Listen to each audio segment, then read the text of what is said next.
home family. To this day, I don't think he understands how cold.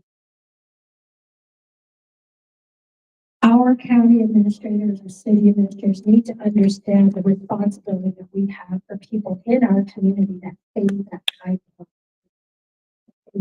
of harm.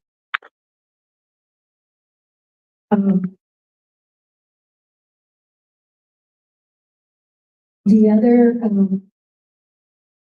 family that I wanted that I have permission to speak about is one that's got a family member over at the swamp. It's Canada. You know, you hear a lot about people saying that they had 2 meals a day. They had a sandwich. They ate at 7 in the morning and again at 6 o'clock at night. 9 hours in between, sometimes more. Does anyone know what it's like to have sickle cell disease? It is extremely painful. You need to have a very specific diet to manage. And this individual is having to manage the pain that he's in all over his body because he's in this facility for the same reason. Same situation. There's nothing wrong. He's got a family. He had a driver's license. He was in proceedings, but he's still there. So, finally, so this is also one of my clients. It took me 3 weeks to have a attorney-client discussion where he was in an open room, so there was no confidentiality. He was transported to the hospital at one point. He needed a blood transfusion. 2 blood transfusions. There was no follow-up care.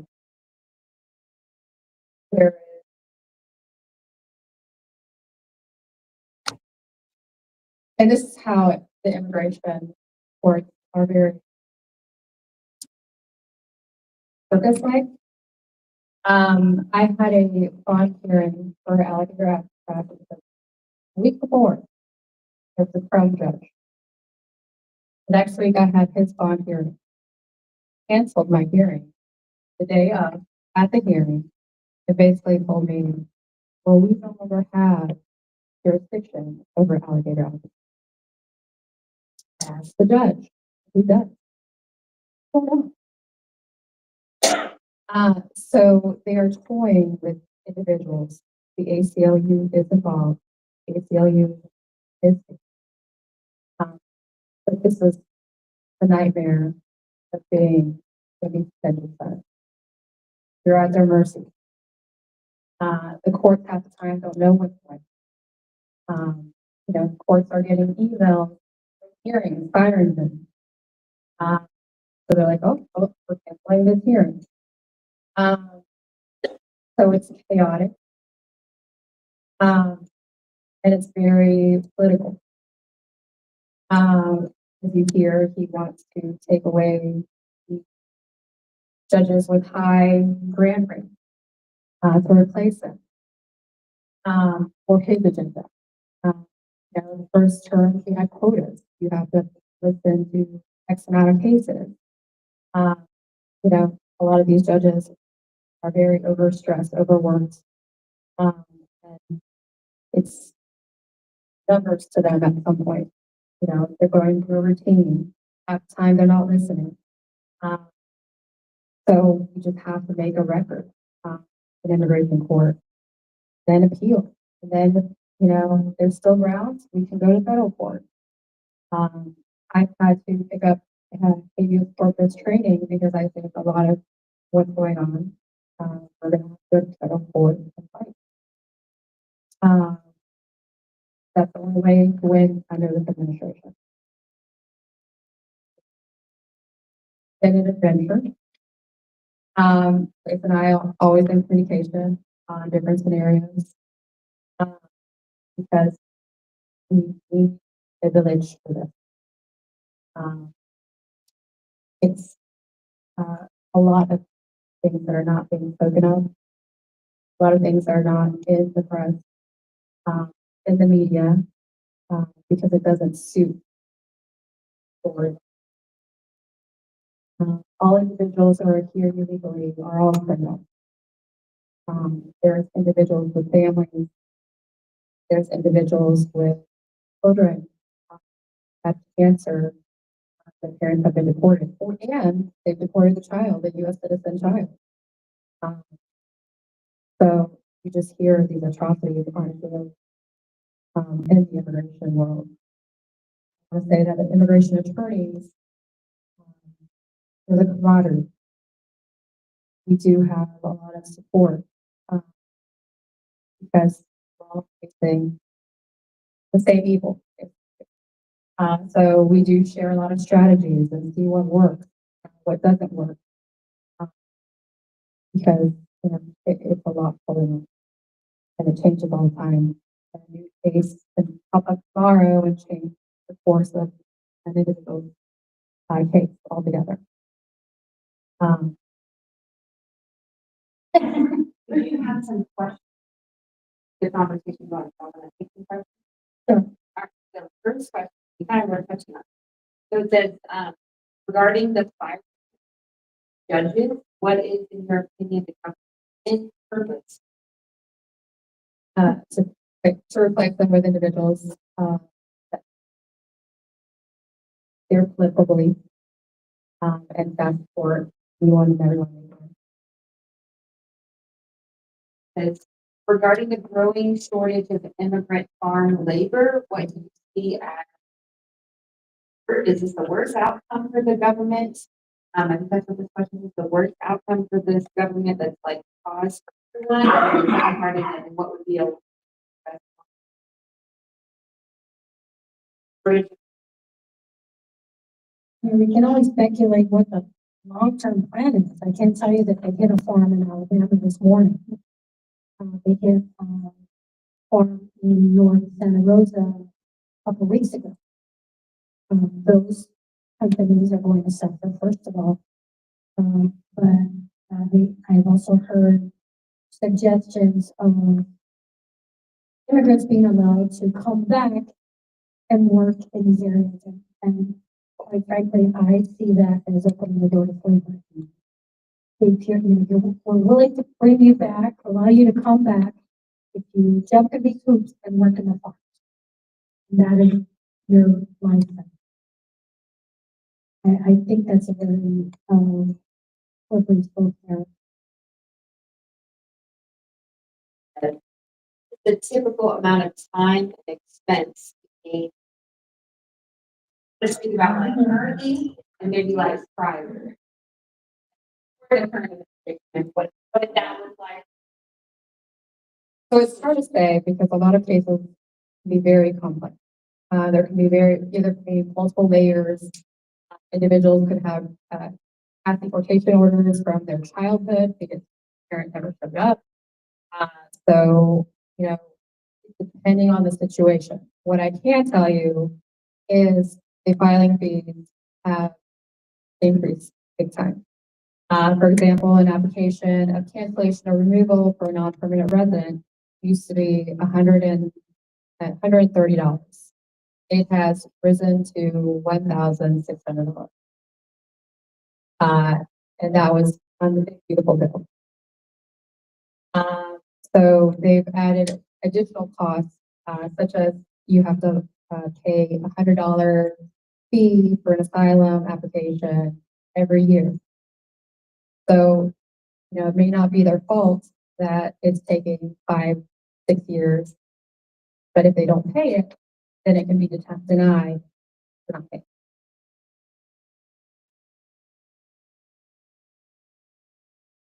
An expense. Which is unfortunate because the league, we have representatives that go to the national voting.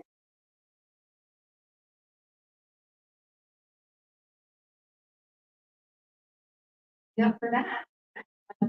All right, and then this says, so I'm kind of touched on, but again, this is what is happening here, both with schools, churches, schools, hospitals, like who is working with ICE here for local roundups, and what can we do? Like, how can we hear what is going on, and it's like, where is the local lieutenant?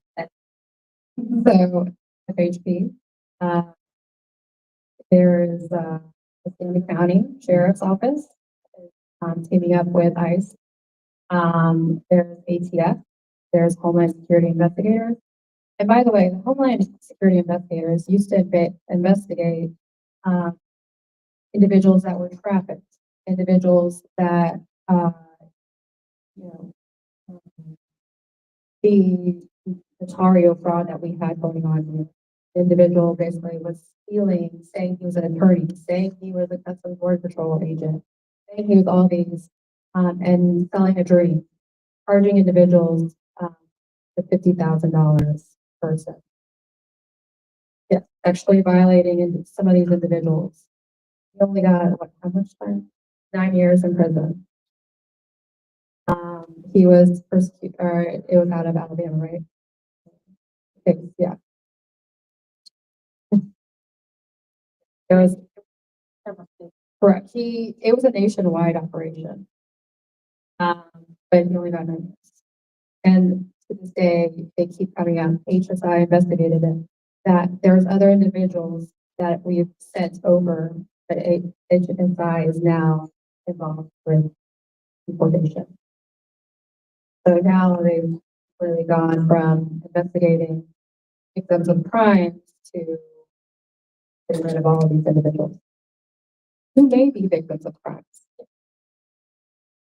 Because So one of the first changes that we saw was the policy to allow local law enforcement to determine whether DAWA affected immigrants are going to be, honored. These are visas that are given to victims of crimes. They actually assist law enforcement in putting the bad guys away. Right, and we work on community organization committees to help bridge these gaps so that we assure our community that they can go to law enforcement and tell them when they've been a victim of a violent crime or otherwise. To put these bad guys away, these visas were created to be able to protect these people. But they were one of the first ones that said, well, we're not going to disqualify them, but we'll leave it up to local law enforcement to decide whether to honor. It's kind of an unofficial. There's a lot of stuff that's unofficial, like the 3,000 a day arrest quota. It's unofficial stuff that you're not going to see on the law book or anything anywhere, but it's kind of, no. And there you'll find it in the different conversations. So, for example, like a T visa, they also have to report to government, officials about being labor trafficked, or it's either labor trafficked or sexual trafficking. Now I have to have the conversation where, if we do contact them, essentially they can pick you up. Because they have their quotas to fill. So what's an easy target is someone who's in their lap. And a T visa or a U visa is no longer a protection for them. So the last couple questions are similar. One of them says all the money, so like who is benefiting, who owns these prisons or the detention centers? Is there a lawsuit against the US government for illegally arresting people and illegally detaining them in detention centers? And what can we do besides protest? So the last question is also kind of along those lines. So what can we do if we're kind of stuck with the current administration for the next 2.5 years? What should citizens focus on to help until there is?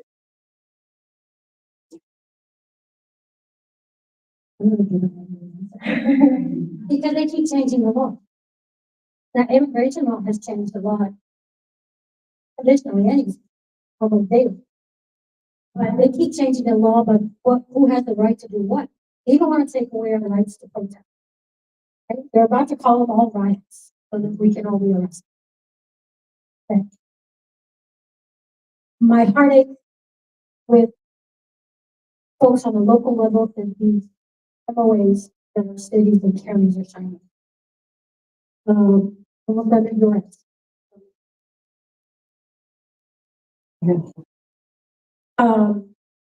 For communities like Orlando, Key West, they try to not sign these agreements with ICE, saying that we don't want that here. We don't want to work that. And the governor came back and threatened. And the threat is that he could take everybody out of their city council and replace them with his people. Have we seen them do that here already? The university, maybe? This has actually happened historically with the city council back when there was an actual scandal. So yeah, the governor has the power to do that. I think right now, we're all in some shock. We gotta shake out of this shock and understand that you are seeing what you're seeing. What we're telling you is actually happening. But we can't react anymore with empathy and sympathy. Feeling bad for us is not helping. We need more action. We need more voices. We need more people to put pressure on the elected. I'm doing everything that I can to educate our local officials to understand what we're talking about right now. We'll have more of these getting formed so that we can have these conversations and understand better what we're talking about, because I do believe that at some point something is going to break.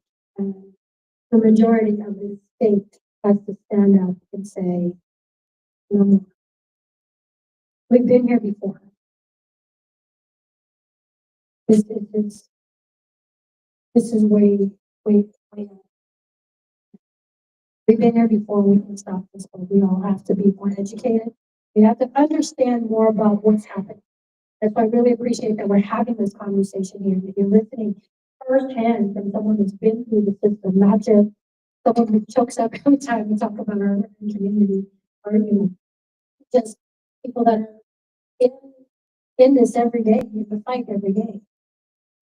You need to understand and not just throw out phrases that you keep hearing every day. Understand what you're saying when you're saying it to someone. Understand what's happening. And people say that there's got to be a better way. I mean, a lot of people that were for this in the first place are saying, we just need to do this legally. Well, we were doing it. Everything was happening legally, but because it happened in another administration, we're trying to erase all of that. And that's why all of these people are being in the middle. And the way that we are able to put so much power into this is with hatred. Plain and simple. It starts with ignorance, not understanding. And it winds up with hatred, fear,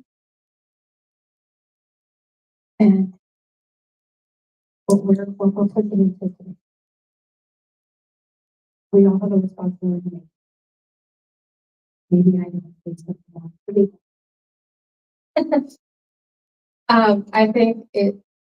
I think she nailed it. I think there's a lot of misinformation. That's why I went through a lot of myths.